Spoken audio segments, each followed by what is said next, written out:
ஒரு தொகுதி வச்சு சரி. அப்ப புதுக்கோட்டையில எந்த மேலிடம் சொல்லி திமுக வந்து முடிவெடுத்தது அதை சொல்லுங்க. அப்ப வந்து இது ஆர்கேனர் அம்மா நிற்கும் போது எந்த மேலிடம் சொல்லி இது இடைத்தேர்தலில் வந்து கண்டெஸ்ட் பண்ணல அதை திமுக சொல்லுங்க. அதனால இது திசை திருப்புற வேலையா இப்படி பண்றாங்க. அதனால மக்களை பொறுத்தவரை பாத்தீங்கன்னா 1 கோடி ஓட்டு வாங்கிடுது. இன்னைக்கு வந்து பிரதான எதிர்கட்சியின் அடிப்படையில் எங்களுடைய வாக்குக்கு வந்து எந்த காலத்துல புரட்சி தலைவருடைய வாக்குகள், புரட்சி தலைவர் அம்மாவுடைய வாக்குகள் எந்த காலத்தும் சரிவே இல்லை.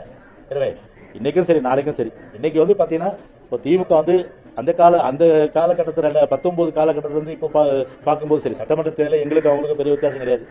1% 1.5% தான் டிஃபரன்ஸ். இப்போ 2021 2019 பாத்தீங்கன்னா வந்து எடுத்த திமுக வாக்கை விட பாத்தீங்கன்னா இப்ப 6% பின்னாடி போயிட்டாங்க.